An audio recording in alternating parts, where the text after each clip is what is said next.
the day before yesterday, in fact,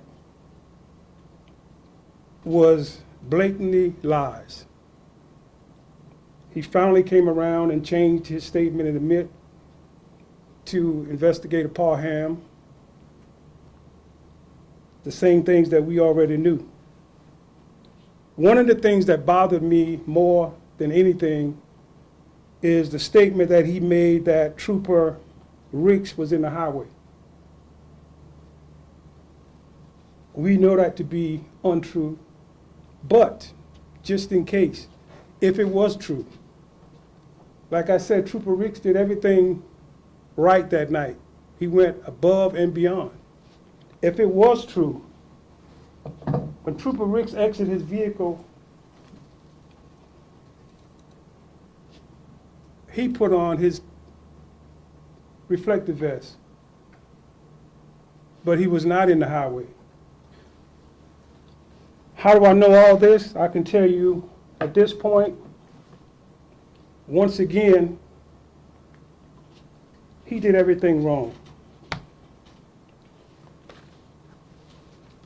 We know that by statements, videos, audio recordings, photograph, evidence of the scene, prior history of those involved parties, weather, vehicle data, body-worn cameras, and I can go on. He should have never been driving a motor vehicle in the state of South Carolina or anywhere.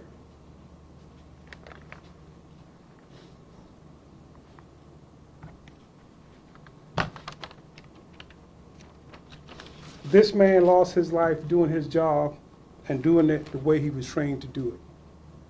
There ain't no if and buts about that.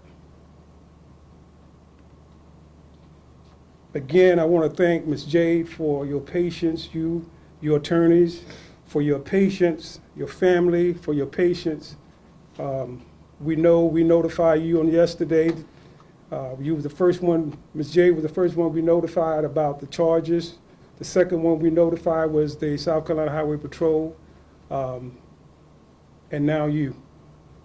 So again, I want to thank, before I forget, I want to thank the state, the county of Orangeburg, the state of South Carolina, and people all over this country for their support and their prayers, because this was a difficult time for law enforcement everywhere, and people showed up, and we can continue to feel the prayers of citizens around this country.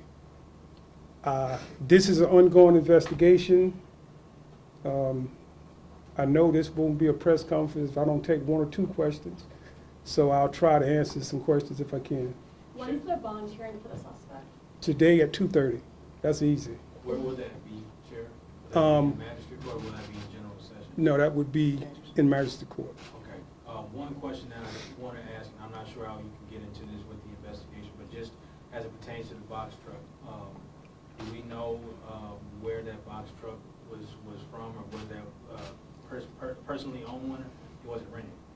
Yeah, well, I can tell you this. Like I said, this is an ongoing investigation, and we're still checking into it. It was a rented truck. He didn't rent it. He shouldn't have been driving it regardless, but it was a rented vehicle. What's the maximum penalty for reckless homicide? I think there's a fine and a penalty. 10 years. 10 years, right, and the fine, I think, is like about $1,000 fine. In the beginning, we charged him with driving under suspension, and then we look at the law for his not moving over. What I will tell you, and again, I won't get into too much, but I want to ease the minds of people, because I eased my mind after this investigation. Trooper Ricks was off of the highway, completely off of the highway, never entered the highway. There's no question about that. There's just things that brought out in this report, and we reviewed every page, thousands of pages of information that Lexington put together, the investigators put together, and that's why I can stand here and say without a shadow of a doubt, he deserved to be charged. And real quick, did Adelec stop at all to help? He did stop. He did stop. And Right. has he been arrested? He, in fact, he never was released from jail from the first charge. He's still in jail on that, on the driving suspension charge, What jail would that be? right here, Owensboro. Yes, ma'am. Now, Sheriff, just on the topic of the truck once more, I'm curious, how was he able to get access to that truck? I mean, I know you said. Through a family member, Okay. right. Um, And that's something that we're still looking into, That's but what I through a was family gonna- member, right. That's what I was gonna ask about, just, Mhm. are any penalties or is there gonna be consequences at that Well, point? this is an open case, so as long as this case is open, there's still room and for charges to be brought, so we're not ruling anything out. He said he finally confessed. Was his story changing over time after time after time? Was it changing? His story changed from the night of the incident until yesterday. His story changed, but we knew through all of these things that we saw, his story was just that, a story. Because it never happened the way he described it, and I mean, we saw that. It's just that simple. We saw that, and he knew that he shouldn't have been driving. Is there any indication he was under the influence of anything?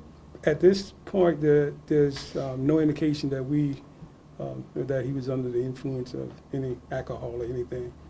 But he definitely shouldn't have been. He was definitely, I guess you would say, impaired. He shouldn't have been driving on the interstate. He shouldn't have been driving anywhere. And do we know what speed he was going down this highway, if he was going over the speed limit at all? He wasn't going over the speed limit. Again, not to get too much into the investigation, but right before the incident, I think he was probably traveling around approximately 67 miles per hour. During impact, it was probably 62 miles per hour. Sorry if this was answered, but is the reckless homicide a new charge? Right. Yeah, this is the new charge that we just got the warrants on yesterday. And like I said, we didn't want to rush to anything. We wanted to get it right because, not only this family is affected, he's affected, and rightfully so at this point. But here again, I just ask you all and everybody to continue to pray for Miss Jada and her family, and we'll do the same thing. But here again, this investigation is definitely ongoing. Thank you all. Thank you.